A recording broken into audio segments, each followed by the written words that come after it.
ನಾರಾಯಣಂ ನಮಸ್ಕೃತ್ಯ ನರಂಚೈವ ನರೋತ್ತಮಂ ದೇವಿಂ ಸರಸ್ವತಿಂ ವ್ಯಾಸಂ ತಥೋ ಜಯಮುದೀರಯೇತ್. ವ್ಯಾಸಾಯ ಭವನಾಶಾಯ ಶ್ರೀಶಾಯ ಗುಣರಾಶೇ ಹೃದಯಾಯ ಶುದ್ಧ ವಿದ್ಯಾಯ ಮಧ್ವಾಯ ಚ ನಮೋ ನಮಃ. ತಪೋ ವಿದ್ಯಾ ವಿರಕ್ತಿಯ ದ್ವಿಗುಣೋ ಘಾಕರಾನಹಂ ವಾದಿರಾಜ ಗುರುಂ ವಂದೇ ಹಯಗ್ರೀವೋದಯಾಶ್ರಯಾನ್. ಶ್ರೀ ಗುರುಭ್ಯೋ ನಮಃ. ನಮ್ಮ ಮಾಧ್ವ ಸಮಾಜದಲ್ಲಿ ಶಿಖರಪ್ರಾಯವಾಗಿ ನಿಲ್ಲುವಂತಹ ಒಬ್ಬ ವ್ಯಕ್ತಿ ಅಂತ ಹೇಳಿದರೆ ಅದು ವಾದಿರಾಜ ಗುರು ಸಾರ್ವಭೌಮರು. ನಮ್ಮ ಮಧ್ವಾಚಾರ್ಯರ ಸಿದ್ಧಾಂತವನ್ನು ಮಧ್ವಾಚಾರ್ಯರ ತರುವಾಯದಲ್ಲಿ ಈ ಸಿದ್ಧಾಂತವನ್ನು ಇನ್ನಷ್ಟು ಪ್ರಚಾರ ಮಾಡಿದವರು ಶ್ರೀ ವಾದಿರಾಜ ಗುರು ಸಾರ್ವಭೌಮರು. ಸಂಸ್ಕೃತ ಸಾಹಿತ್ಯವನ್ನು ಶ್ರೀಮಂತಗೊಳಿಸಿದವರು. ನೂರಾರು ಸ್ತೋತ್ರಗಳನ್ನು, ಅನೇಕ ಕೃತಿಗಳನ್ನು, ಅನೇಕ ಸ್ವತಂತ್ರ ಕೃತಿಗಳನ್ನು ರಚಿಸಿ ಈ ಸಂಸ್ಕೃತ ಸಾಹಿತ್ಯವನ್ನು ಶ್ರೀಮಂತಗೊಳಿಸಿದ್ದಾರೆ. ಕನ್ನಡದಲ್ಲಿಯೂ ಕೂಡ ಅನೇಕ ಕೀರ್ತನೆಗಳನ್ನು ರಚಿಸಿ ಕನ್ನಡ ಸಾಹಿತ್ಯವನ್ನು ಕೂಡ ಶ್ರೀಮಂತಗೊಳಿಸಿದ್ದಾರೆ. ಮಾತ್ರವಲ್ಲದೆ ತಮಿಳು, ತೆಲುಗು ಭಾಷೆಗಳಲ್ಲಿಯೂ ಕೂಡ ತಮ್ಮ ಕೃತಿಗಳನ್ನು ರಚಿಸಿ ಅವರು ತಮ್ಮ ಒಂದು ಅದ್ಭುತವಾದ ಪಾಂಡಿತ್ಯವನ್ನು ಪ್ರದರ್ಶನ ಮಾಡಿದ್ದಾರೆ. ಸಮಾಜದ ಕಟ್ಟಕಡೆಯ ವ್ಯಕ್ತಿಗೂ ಕೂಡ ಭಗವಂತನ ಚಿಂತನೆ ಆಗಬೇಕು ಅನ್ನೋ ದೃಷ್ಟಿಯಿಂದ, ಸಾಮಾನ್ಯ ವ್ಯಕ್ತಿಗಳು ಕೂಡ ತತ್ವಜ್ಞಾನವನ್ನು ಸಂಪಾದನೆ ಮಾಡುವ ದೃಷ್ಟಿಯಿಂದ ತುಳು ಭಾಷೆಯಲ್ಲಿ, ಕನ್ನಡ ಭಾಷೆಯಲ್ಲಿ, ಹೀಗೆ ತುಂಬ ಗ್ರಾಮೀಣ ಭಾಷೆಯಲ್ಲಿಯೂ ಕೂಡ ಈ ತತ್ವ ಪ್ರಚಾರವನ್ನು ಮಾಡಿದ ಕೀರ್ತಿ ವಾದಿರಾಜ ಗುರು ಸಾರ್ವಭೌಮರು. ಈ ಒಂದು ವಾಂಗ್ಮಯ ಪ್ರಪಂಚದಲ್ಲಿ ಮಧ್ವಾಚಾರ್ಯರು ಮಹಾರಾಜರಂತೆ ಇದ್ದರೆ ವಾದಿರಾಜ ಗುರು ಸಾರ್ವಭೌಮರು ಅವರು ಯುವರಾಜರಂತೆ ಮೆರೆದವರು. ಅವರನ್ನು ನಾವೆಲ್ಲ ಕಾಮಧೇನು ಅಂತ ನಾವು ಅವರನ್ನು ಹೇಳ್ತೇವೆ. ಕಾಮಧೇನು ಯಥಾಪೂರ್ವಂ ಸರ್ವಾಭೀಷ್ಟ ಫಲಪ್ರದ.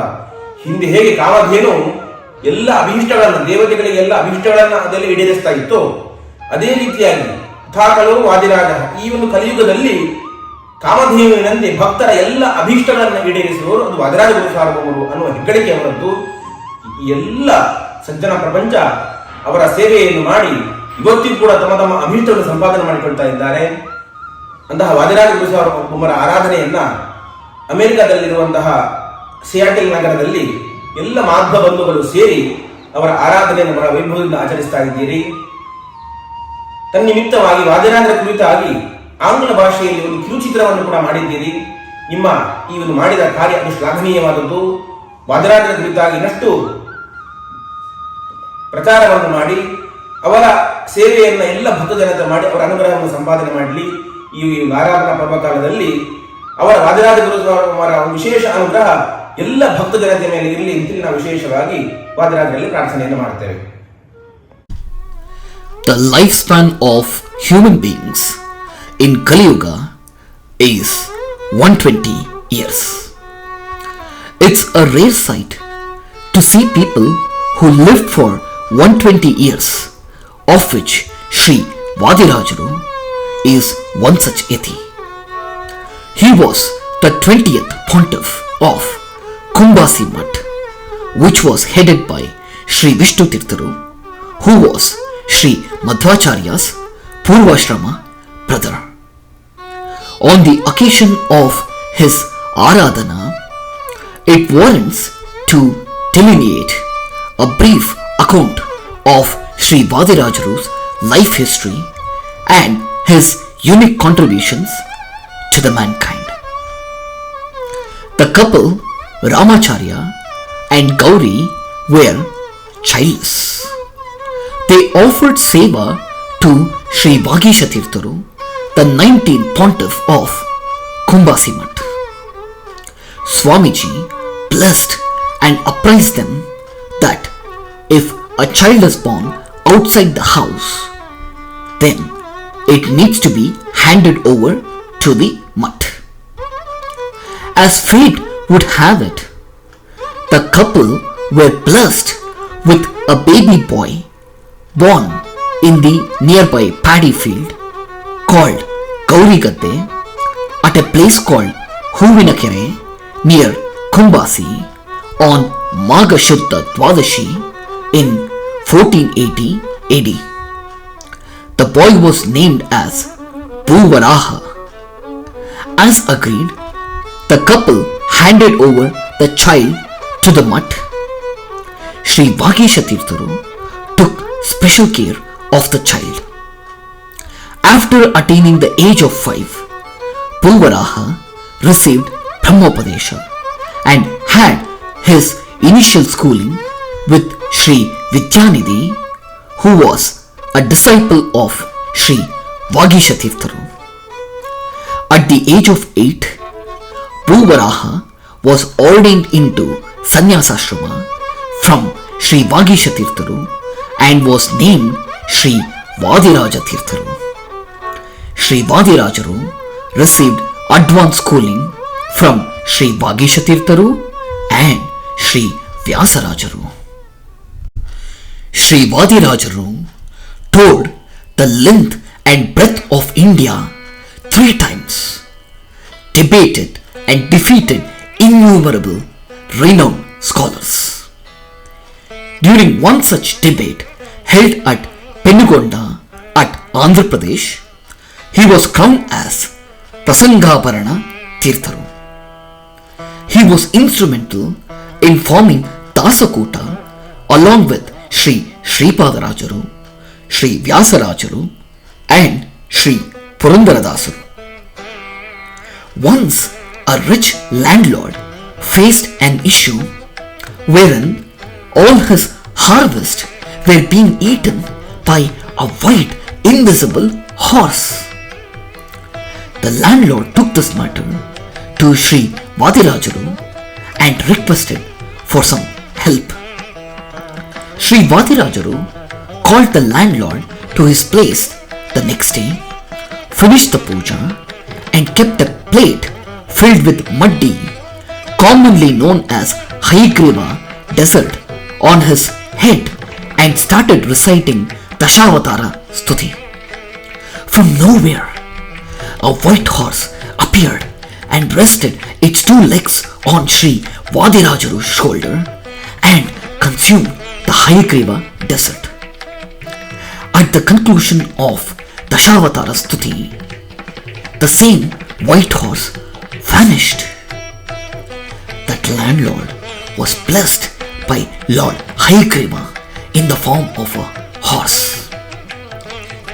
During a wedding, a bridegroom died by being bitten by a snake. Sri Vadirajaru came and started reciting Lakshmi Shobhana and brought back the bridegroom's life at the end of recitation. Narayana Sharma, a close disciple of Sri Vadirajaru, once disrespected Sri Vadirajaru. Sri Vadirajaru ordered him to become a demon, a Brahma Rakshasa.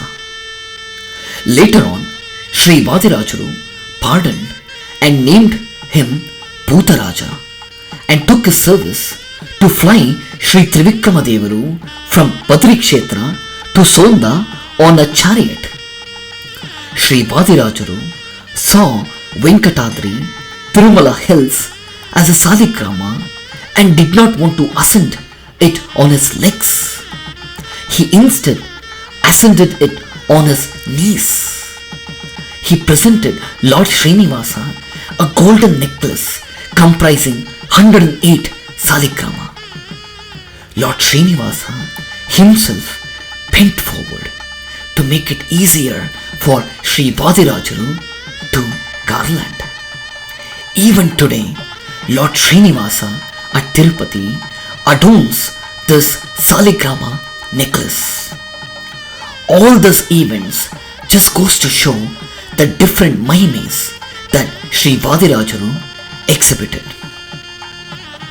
Considering the social and economic challenges faced by the Paryaya, a rotational system at Udupi, Sri Vadirajaru changed the period of Paryaya from 2 months to 2 years in 1532 AD, which provided more time for each mutt to implement its schemes and seva programs to Lord Sri Krishna.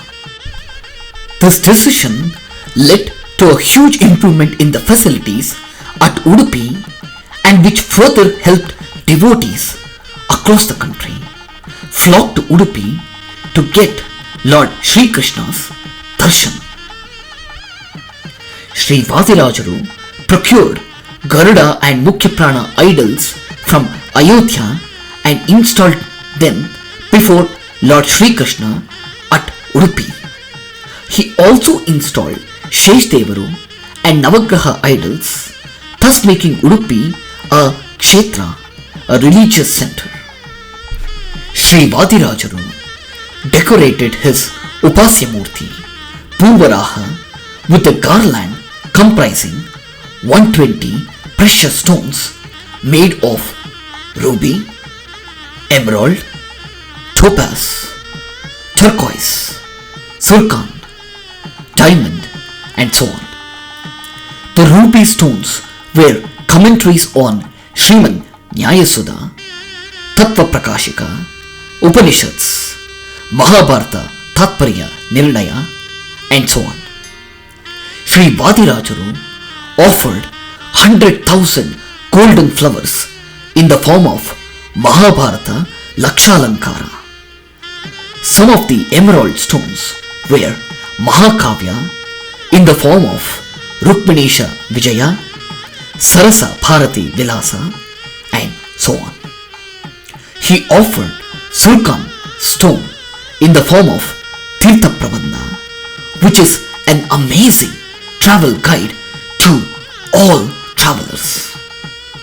He offered 80 turquoise stones in the form of stotras and composed numerous devotional songs under the Ankitanama Hayavadana.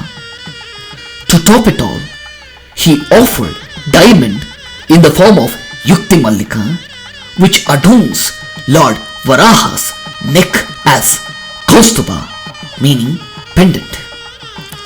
All these works were composed in Sanskrit and Kannada. He composed songs in Kannada, Tulu, Telugu, Tamil, Marathi, and Gujarati. Fair and clear introduction, delved to the point, vast references to dictionary, grammatical peculiarities were some of the unique highlights about his work and compositions. Sri Vadirajaru offered puja to Lord Sri Krishna at Udupi for 5 pariyas during his lifetime. He spent the later part of his life at Sonda. He knew that he had to conclude his avatara soon. He asked Arasappa Nayaka to construct 5 Vrindavana for him. He anointed Sri Vadiraja Tirtharu as his successor. When Indratyutas appeared with a Pushpaka Vimana to take him to heaven, there was a car festival for Sri Trivikramadevaru which was in progress. Sri Vadirajaru asked them to wait for 3 days for the car festival to conclude. On Phalguna Bahula Tritiya in 1600 AD, he entered a Vrindavana alive. He is the first yati in the Indian history to enter a Vrindavana alive. He gave darshan to the people sitting from the chariot and dropped his shawl and paduke to them as a souvenir. These artifacts are still being exhibited even in the current times during Sri Vadiraja Aradhana at Sonda. It's also a unique fact that he is present in 5 different Vrindavana in 5 different forms. Sri Vadirajaru's life was completely dotted with miracles and achievements. He was a great saint, a philosopher, a facile writer, a gifted poet, a great mystic, a prolific orator, and an accomplished Haridasa. Out of his 120 years, Sri Vadirajaru spent 112 years as a sannyasi, which is a unique accomplishment from any yati of Indian spiritual history. on account of his Aradhana, let's remember his deep spiritualistic journey and celebrate his immense contributions to the mankind in the field of spirituality. Let's all seek his divine blessings and pay our rich tributes to Sri Vadiraja Tirtharu. Shri Krishnarpanamasthu. Naham karta hari karta tat puja karma chakinam.